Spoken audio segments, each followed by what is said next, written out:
He was returning home late that night, the familiar streets still whispering of his fame. A writer admired and adored, and yet entirely alone. On his desk waited a single letter, thick, covered in a delicate handwriting he did not recognize. There was no name on the envelope, only one word: for you. Curious, he opened it. Inside, the voice of an unknown woman began to speak, trembling, intimate, yet composed with the calm of someone who had long accepted her fate. You do not know me, the letter began, but I have known you all my life. From that first line, the writer felt something shift in the air.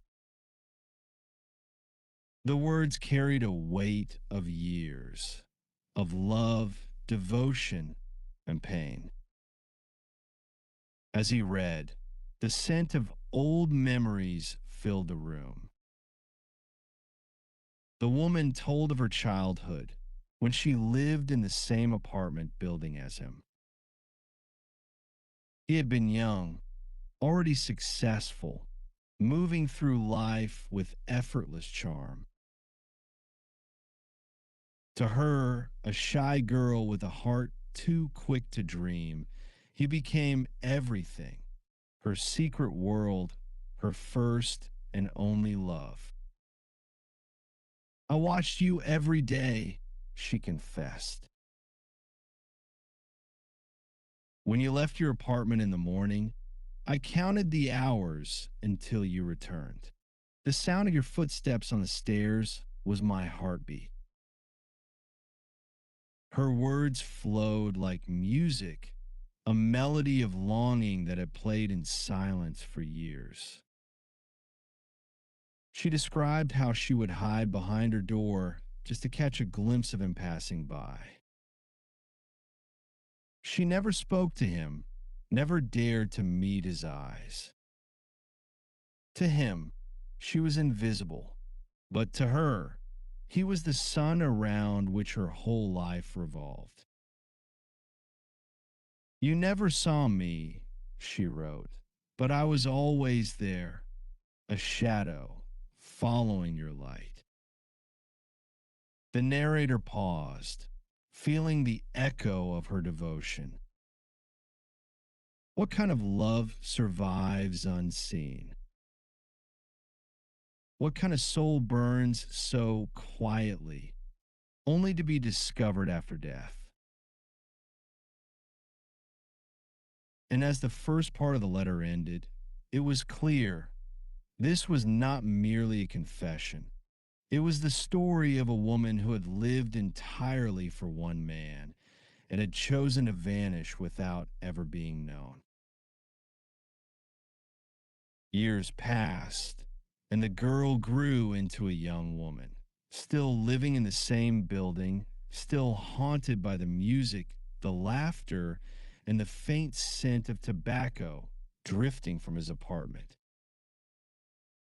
To her, every sound from upstairs was a pulse of life itself. She watched from the shadows as women came and went, actresses, dancers, fleeting figures from the bright world he belonged to. Each door that closed behind them was a silent wound. I told myself I was nothing, she wrote. A mere breath in the hallway, a face among the crowd. And yet, every time I saw you smile at another, something inside me broke, and I loved you even more. When her mother remarried, the girl was taken away from Vienna. For years, she tried to forget. New faces, new places, but none could replace the echo of his voice. His books found her in distant towns. His words became her only companions. I read your novels as if they were letters written to me, she confessed. Each page was a message, each line a secret meant for my eyes alone. At 17, fate brought her back to the city, to the same street, the same building, as if time itself had bent to her longing. And one winter evening, by chance or by destiny, she saw him again. Older, more distinguished, yet unchanged in her eyes. That night, he noticed her for the first time. A chance encounter on the stairs. A polite greeting. A smile. Nothing more.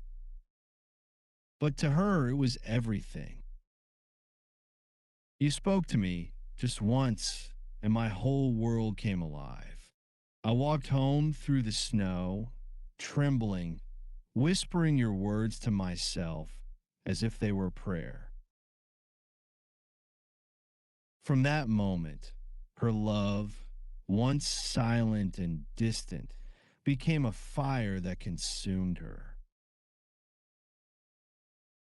She waited for him at the places he frequented, attended his readings, passed by his favorite cafes, not to speak, but simply to exist near him. Her devotion was no longer hidden in the dark. It had become the rhythm of her life. And though he never remembered her face, she believed in the illusion that love alone could make her visible. It was a cold night in Vienna when their paths crossed once more. Not in the hallway, not by accident, but in the brilliance of the city itself. She was no longer the shy girl who once hid behind doors. Time had given her a fragile beauty, the kind that blooms only in longing. He did not recognize her. To him, she was simply a woman, elegant, mysterious, a fleeting presence in a world full of fleeting faces. But to her, this meeting was destiny fulfilled. You looked at me as if for the first time, she wrote. And in that moment, I forgave you for never having seen me before. He invited her to dinner. The music of the cafe surrounded them, laughter and light blending with the trembling of her heart.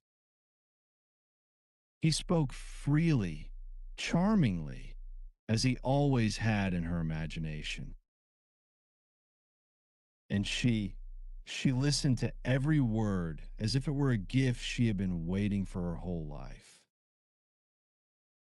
Later, they walked together through the quiet, snow covered streets. The world seemed suspended, the air alive with something sacred. When he took her hand, she felt the years of silence dissolve into a single heartbeat. That night, she confessed, I was no longer invisible. You held me, you kissed me, and for those few hours I existed, not in your memory, but in your arms.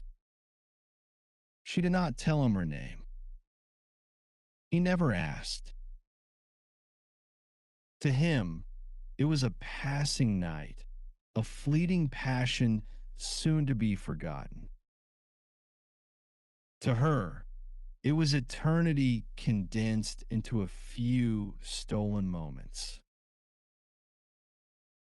When morning came, he left her with a kiss, a smile, and the casual promise, we must meet again.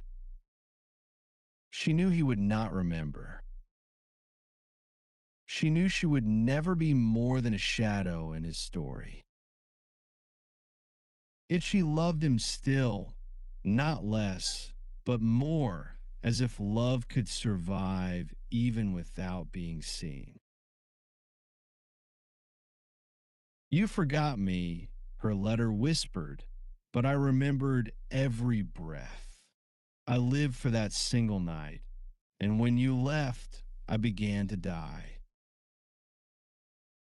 Months later, she discovered she was carrying his child, a child born of a love that only one heart had known. And so, her silent devotion became a life, fragile and pure, bound forever to a man who never knew her name. Years passed. The woman lived in quiet poverty, raising the child who carried the eyes of a man that never remembered her. She worked endlessly, teaching music, sewing, anything to keep her little boy alive. Yet, even in hardship, she never spoke his father's name. I wanted him to love you for who you were, she wrote. Not as the son of a man who once held me for a single night. The boy became her reason to live, the living echo of her one happiness. Every year on the writer's birthday, she sent white roses to his door, anonymously, a fragile reminder from a love long forgotten. He never knew from whom they came. But life, as always, was merciless. When sickness came for her child, she had nothing left to give but her memories. The boy died in her arms, quietly, as snow fell outside the window, and with him, the last light of her life went out. After he was gone, the letter said, I had no more reason to stay. My body remained, but my heart followed him. In her final days, weak and fading, she wrote the letter, the one now lying on his desk. Every line was a farewell, not meant to accuse or to shame, but to be known at last by the man for whom she had lived entirely in silence. I do not ask for anything, she wrote in her last words. Not love, not pity, only that you know that somewhere someone loved you with all her soul and you never saw her. The narrator's voice softens. The writer sets the pages down. His hands tremble. The candle beside him flickers in the quiet of the room. Only now does he begin to remember a faint face of a night of snow, the trace of a smile lost to time.